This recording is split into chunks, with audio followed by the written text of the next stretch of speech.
Avez-vous déjà eu l'impression de vivre une version de vous-même qui est bien en dessous de votre véritable potentiel?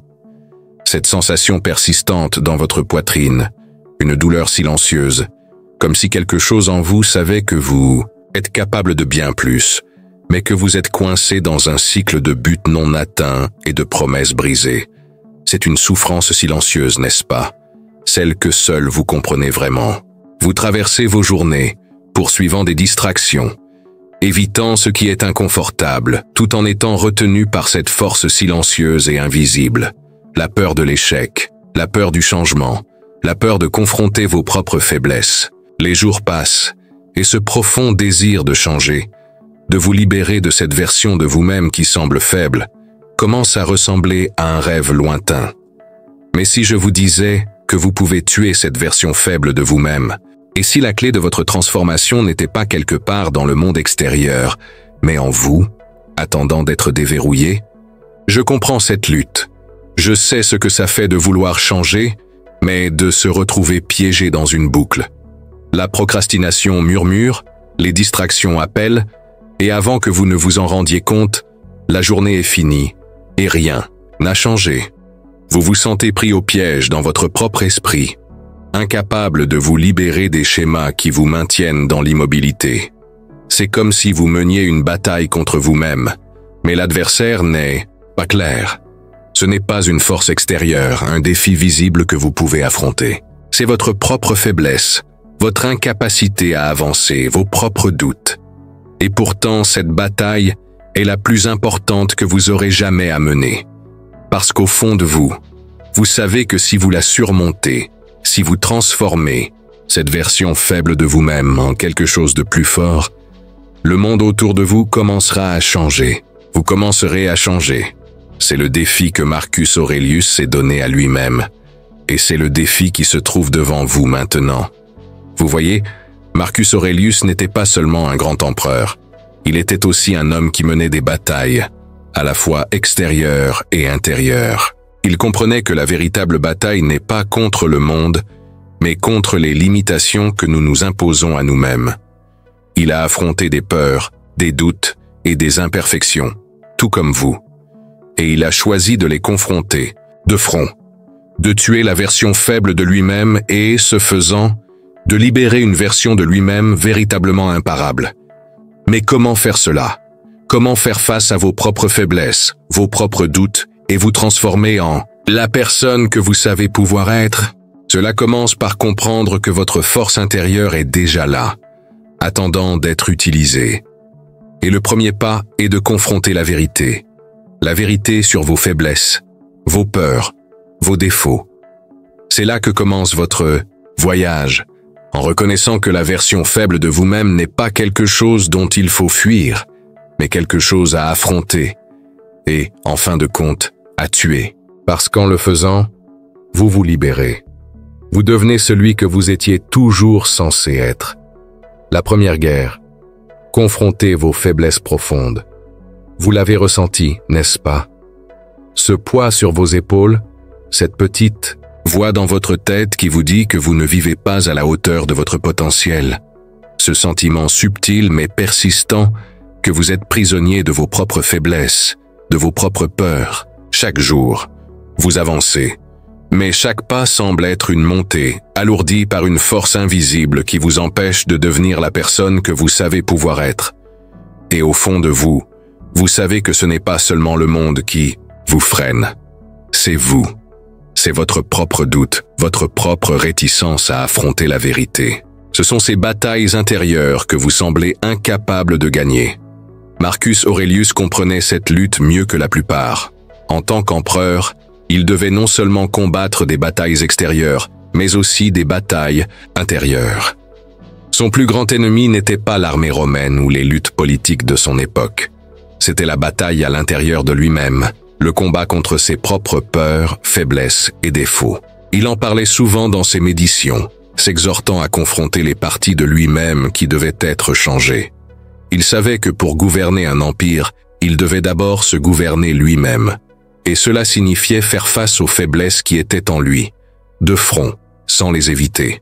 Lorsque Marcus Aurelius se regardait à l'intérieur, Il ne voyait pas ces imperfections comme des choses dont il devait avoir honte. Au contraire, il les voyait comme une opportunité de grandir, une opportunité de devenir meilleur. Et c'est exactement ce que vous devez faire maintenant. Affrontez vos faiblesses, non pas avec honte, mais avec acceptation. Acceptez que vous ne soyez pas parfait. Acceptez que vous ayez des défauts. Mais plus important encore, acceptez que ces défauts ne vous définissent pas. Ce ne sont que des obstacles à surmonter, pas des caractéristiques permanentes dont vous êtes prisonnier pour toujours.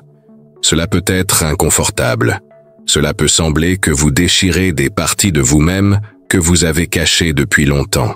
Mais c'est le chemin vers la transformation. Le guerrier ne va pas au combat avec une arme en or. Il y va avec la connaissance de ses propres défauts et le courage de les affronter. Il sait que pour gagner le combat, il doit d'abord se comprendre, lui-même, les domaines où il est faible, les peurs qui le retiennent. Et ce n'est que lorsqu'il les reconnaît qu'il acquiert la force de les conquérir. Pensez à vos propres faiblesses. Qu'est-ce qui vous pose le plus de difficultés? Quelle partie de vous-même évitez-vous de confronter parce qu'elle vous semble trop difficile, trop douloureuse, trop inconfortable? Prenez un moment pour y réfléchir. Ne fuyez pas cela. Confrontez-le. Et sachez que c'est la première étape pour tuer la version faible de vous-même. Ce n'est qu'en affrontant vos faiblesses profondes que vous aurez le pouvoir de les transformer en force. C'est le début de votre combat. Et vous êtes plus que capable de le gagner. Le secret de la discipline stoïcienne, la clé pour tuer la version faible de vous-même.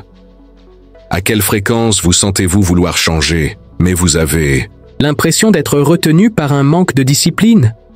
Il est facile de se perdre dans l'idée que la discipline est un fardeau, quelque chose qui vous limite, quelque chose qui vous prive de liberté.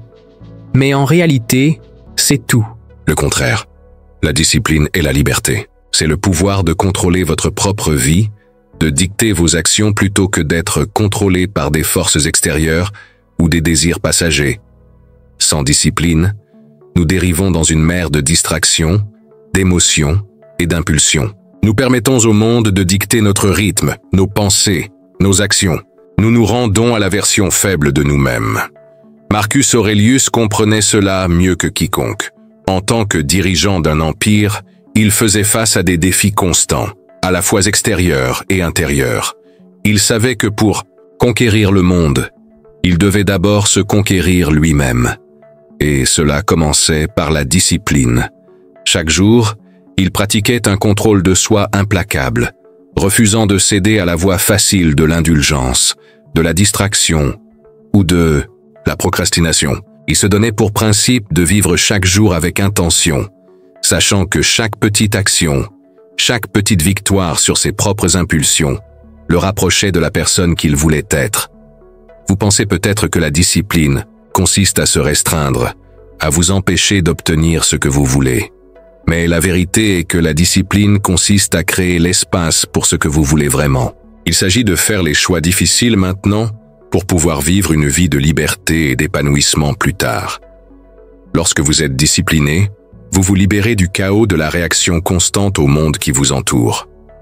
Vous devenez le créateur de votre propre vie, celui qui définit la direction et s'y tient, peu importe les obstacles qui se présentent. La discipline, dans le sens stoïcien, ne consiste pas à un contrôle rigide ou à une suppression. Ce n'est pas vous forcer dans un moule qui ne vous convient pas, il s'agit de vous connaître, de connaître vos faiblesses et vos désirs, et de choisir d'agir en accord avec vos valeurs et objectifs les plus élevés. Il s'agit de prendre la décision consciente de dire non aux choses qui vous égarent et oui aux actions qui vous poussent en avant. Imaginez un cheval sauvage, indompté et libre, courant à travers un champ ouvert. Il a la force et la vitesse pour aller partout, faire n'importe quoi, mais il lui manque la direction. Il pourrait courir sans but pour toujours, s'épuisant sans raison. Mais lorsqu'un cavalier expérimenté prend les rênes, ce même cheval, avec discipline, devient une force puissante. Il se déplace avec un but, avec une direction et avec force. C'est ce que la discipline fait pour vous. Ce sont les rênes qui vous guident sans vous étouffer. Elle vous donne la liberté, non pas en vous limitant, mais en vous permettant de vous déplacer avec puissance et but. Votre voyage pour tuer la version faible de vous-même commence avec la discipline. Il commence par établir des routines, créer des habitudes et faire des choix qui sont en alignement avec la version future de vous-même que vous voulez devenir. Ce n'est pas une question de perfection, c'est une question de constance. Ce n'est pas de ne jamais faillir, mais de vous relever chaque fois que vous tombez. Et à mesure que vous construisez cette discipline, pas à pas, vous commencerez à voir la transformation. Vous commencerez à sentir le pouvoir d'être en contrôle de votre propre vie, de vos propres actions et de votre propre destinée. Cela, mon ami, est la clé pour tuer la version faible de vous-même. Et tout commence par la discipline. 3. Tuer la procrastination. L'erreur fatale de la version faible. La procrastination est un voleur silencieux. Elle s'immisce dans vos pensées, vous murmure à l'oreille et vous convainc qu'il y a toujours demain. Mais au fur et à mesure que les jours passent, vous réalisez que demain n'arrive jamais. Ce qui commence comme un petit retard devient une habitude, et cette habitude se transforme en un schéma d'évitement, un cycle qui vous retient. Vous l'avez ressenti, n'est-ce pas?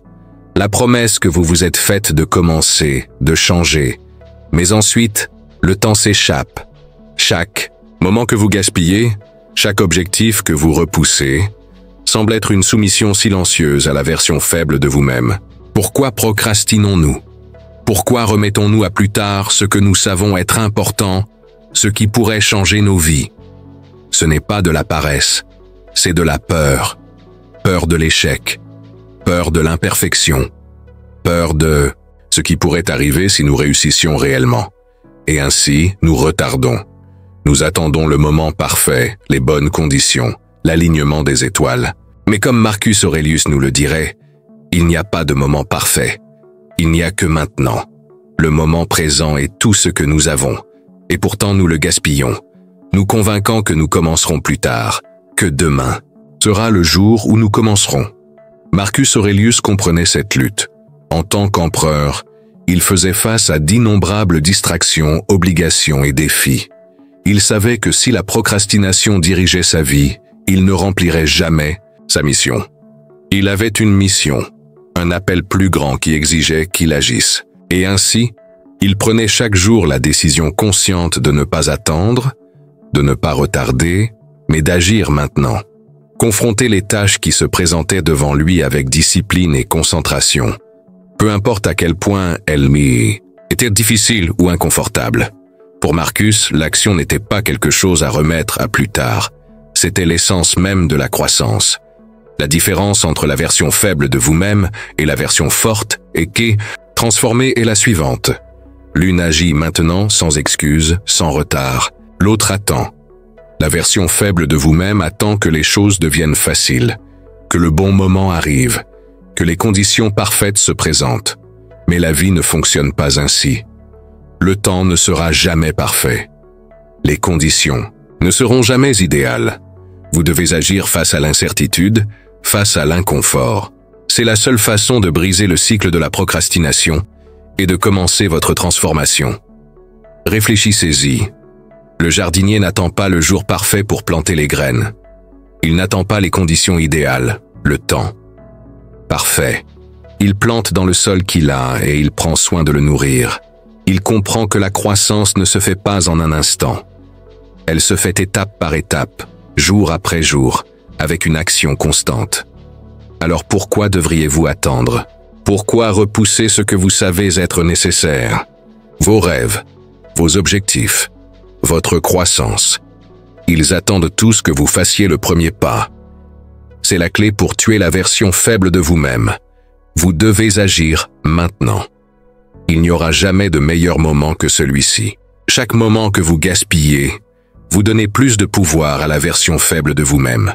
Mais chaque action que vous entreprenez, aussi petite soit-elle, est une victoire. Chaque pas en avant, aussi imparfait soit-il, vous rapproche de la personne que vous voulez devenir. Alors arrêtez d'attendre, commencez à agir. Et ce faisant, vous entamez le processus de tuer la procrastination et la version faible de vous-même qu'elle crée. Le moment d'agir, c'est maintenant. 4. Libération par l'acceptation. Transformer la faiblesse en force. C'est une vérité dure, mais que vous devez affronter. Vos faiblesses ne sont pas quelque chose dont vous pouvez fuir. Elles font partie de vous, un reflet des parties de vous-même que vous n'avez pas encore acceptées. Et bien qu'il soit naturel de vouloir les repousser, de les nier, c'est ici que réside la véritable libération, lorsque vous apprenez à les accepter. Accepter vos faiblesses ne signifie pas abandonner. Cela ne signifie pas les laisser vous définir. Cela signifie les reconnaître, reconnaître leur existence et choisir d'aller de l'avant malgré elles. Marcus Aurelius, dans ses Méditions, écrivait constamment sur l'importance d'accepter nos propres imperfections. Il savait que la plus grande force ne venait pas de la perfection, mais de la capacité à faire face à nos défauts avec grâce, à en tirer des leçons et à les utiliser comme tremplin pour la croissance. Pour Marcus, l'acceptation n'était pas de la passivité. Ce n'était pas se rendre face à ses faiblesses. C'était les accepter comme une partie de votre parcours, en comprenant qu'elles ne sont que des défis à surmonter, non des obstacles permanents qui se dressent sur votre chemin. Lorsque vous acceptez vos faiblesses, vous arrêtez de lutter contre elles. Vous arrêtez de les voir comme des ennemis. Au lieu de cela, elles deviennent vos enseignantes. Elles vous montrent où vous devez grandir, où vous devez vous améliorer. Et plutôt que de vous cacher d'elles, vous commencez à les transformer. Vous commencez à utiliser vos défauts comme les outils mêmes qui façonneront votre force. Cela peut sembler contre-intuitif au début. Il est plus facile de prétendre que vos faiblesses n'existent pas, de les repousser ou de les ignorer. Mais ce n'est pas le chemin de la véritable transformation. Pour tuer la version faible de vous-même, vous devez d'abord accepter que vous n'êtes pas parfait. Vous devez accepter le fait que vous avez des limites, que vous avez des peurs, que vous avez des luttes. Mais vous ne devez jamais les laisser vous définir. Vous n'êtes pas vos faiblesses. Vous êtes celui qui choisit comment y répondre. Imaginez un sculpteur devant un bloc de marbre. À première vue, cela peut sembler un morceau de pierre imparfait et défectueux. Mais le sculpteur voit autre chose, une œuvre d'art en devenir. Les imperfections ne sont pas des défauts à jeter, elles font partie du processus. Le sculpteur les embrasse, travaille avec elles, et en faisant cela, il révèle la beauté cachée à l'intérieur. De même, vous pouvez le faire. En acceptant vos faiblesses, vous pouvez les transformer en source de force. Vous pouvez les façonner en la base de votre croissance personnelle. Réfléchissez à la dernière fois où vous avez fait face à un moment difficile, où votre faiblesse semblait accablante. Et si, au lieu de résister, vous l'aviez acceptée? Et si vous aviez embrassé cette partie de vous-même avec compassion et utilisé cela comme une opportunité de grandir? C'est le chemin de la véritable force. Pas la force d'éviter vos faiblesses, mais la force de les affronter, d'en tirer des leçons et de devenir plus résilient grâce à elles. L'acceptation n'est pas une forme d'abandon, c'est une forme d'autonomisation. Il s'agit de comprendre que vos faiblesses ne vous rendent pas faibles, elles vous rendent humains, et en les acceptant, vous déverrouillez le pouvoir de les changer. Il est temps d'arrêter de fuir vos défauts. Il est temps de les affronter, de les transformer et de devenir la personne que vous étiez toujours destiné à être. 5. Surmonter la peur. Comment Marcus Aurelius a confronté ses inquiétudes. La peur, c'est quelque chose que nous affrontons, tous. Quelque chose qui s'immisce dans nos esprits lorsque nous sommes sur le point de sortir de notre zone de confort. C'est le murmure qui dit « Tu ne peux pas le faire », le poids qui te retient d'agir, la peur de l'échec, la peur du jugement, la peur de ne pas être assez. Ce sont les chaînes qui nous gardent liés à la version de nous-mêmes que nous ne voulons pas être. Et pourtant, malgré sa présence, on nous dit de faire face à nos peurs, de les traverser. Mais comment? Marcus Aurelius, le grand philosophe stoïcien et empereur, a affronté la peur chaque jour. En tant que dirigeant, il devait prendre des décisions qui affectaient des millions de vies. Il devait faire face à la peur de l'échec, la peur de prendre la mauvaise décision, la peur de ne pas être le leader que son peuple avait besoin qu'il soit. Et pourtant, malgré toutes ces peurs, il comprenait que la peur en soi n'était pas le problème. Le problème résidait dans le fait de laisser cette peur contrôler ses actions. Dans ses méditions, Marcus se rappelait fréquemment que la peur est souvent le reflet d'un manque de compréhension. La peur grandit dans les coins sombres de notre esprit, là où l'incertitude réside. Elle se nourrit quand nous ne l'affrontons pas de front, quand nous ne lui mettons pas de lumière. Et cela, mon ami, est la clé. Confronter la peur, ne pas l'éviter. Vous voyez, la peur n'est pas un signe de faiblesse. C'est, à bien des égards, un signe que nous nous rapprochons des limites de notre confort. Cela signifie que nous sommes sur le point de grandir, sur le point de nous étendre au-delà de ce que nous avons connu.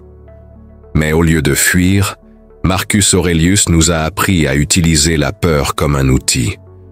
Il voyait la peur non pas comme un obstacle, mais comme une invitation à entrer dans une version plus forte de nous-mêmes.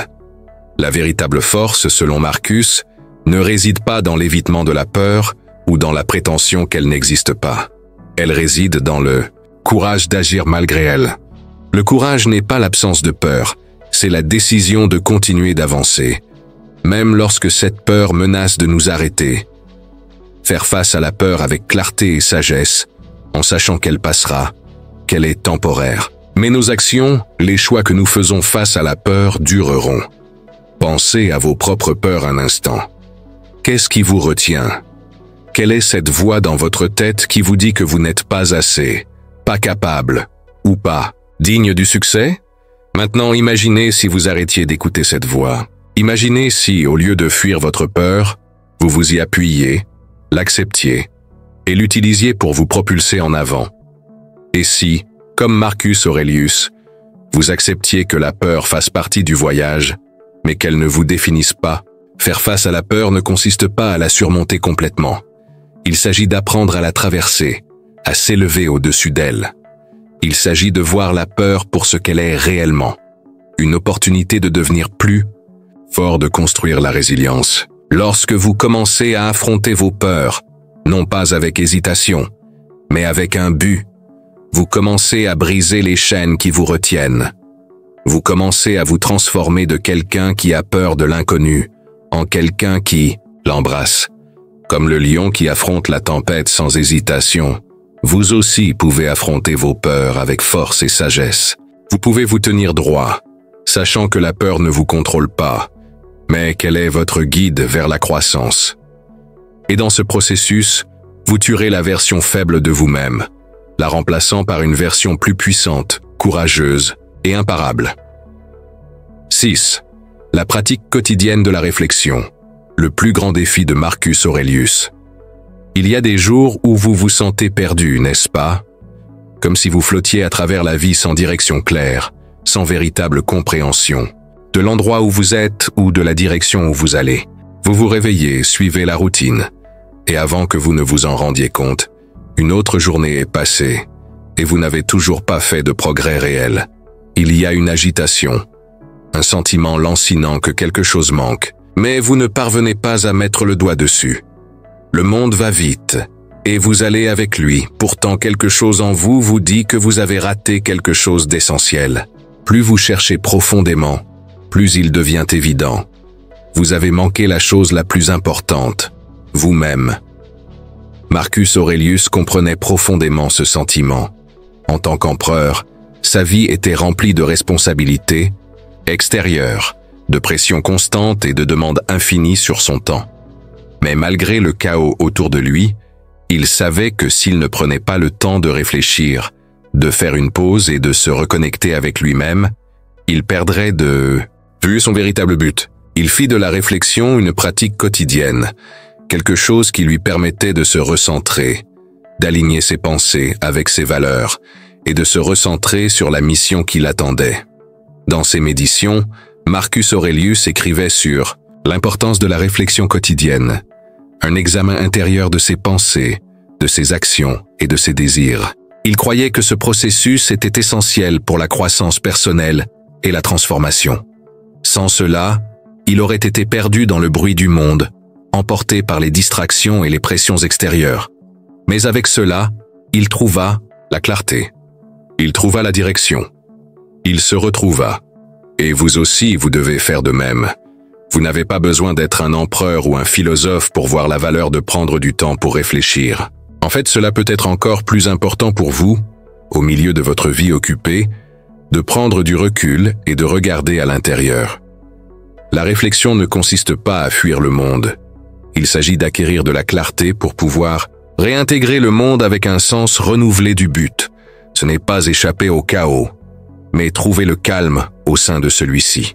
Lorsque vous prenez le temps de réfléchir, vous vous reconnectez à votre véritable moi, à vos valeurs profondes et à vos désirs les plus profonds. Imaginez que votre esprit soit un miroir. Il reflète tout ce qui vous entoure. Mais souvent, le reflet est troublé. Les distractions, les peurs, les pressions, toutes ces choses déforment l'image que vous voyez. Mais lorsque vous prenez le temps de réfléchir, vous nettoyez le miroir. Vous enlevez le brouillard et vous permettez à votre esprit de voir les choses telles qu'elles sont réellement. La vérité de votre situation, la vérité de qui vous êtes, devient claire. C'est dans cette clarté que commence la transformation. La réflexion n'est pas un exercice passif, il s'agit d'un engagement actif avec votre esprit, votre cœur et votre esprit. C'est le processus de comprendre vos pensées, vos émotions et vos actions, non pas pour les juger, mais pour les comprendre. Quel schéma répétez-vous? Quelles peurs vous retiennent? Quelles croyances portez-vous qui ne vous servent plus? Marcus Aurelius ne fuyait pas ces questions. Il les affrontait de front. Il se posait les questions difficiles chaque jour. Et ce faisant, il restait fidèle à son but supérieur. Cette pratique, simple mais puissante, est la clé pour tuer la version faible de vous-même. C'est dans cet examen de soi quotidien que vous commencez à reconnaître où vous échouez, où vous laissez la peur ou la complaisance dicter vos actions. Et c'est dans cette prise de conscience que vous pouvez commencer à apporter les changements nécessaires pour devenir la personne que vous voulez être. Alors, que se passerait-il si vous preniez quelques minutes chaque jour pour réfléchir à votre vie? Que se passerait-il si vous commenciez à vous poser les questions difficiles, tout comme Marcus Aurelius l'a fait? Et si vous vous donniez le temps de voir la vérité clairement, de prendre des décisions intentionnelles et d'aligner vos actions avec votre véritable objectif? Ce n'est pas seulement une pratique pour les sages ou les disciplinés, c'est une pratique pour toute personne qui veut transformer sa vie. La réflexion est un outil puissant qui vous ramène à vous-même et vous connecte à l'essence de qui vous êtes et de qui vous êtes en train de devenir. Grâce à la réflexion, vous reprenez le contrôle. Vous trouvez de la clarté. Vous trouvez une direction. Vous commencez le processus de tuer la version faible de vous-même et de créer la vie que vous étiez toujours censé vivre.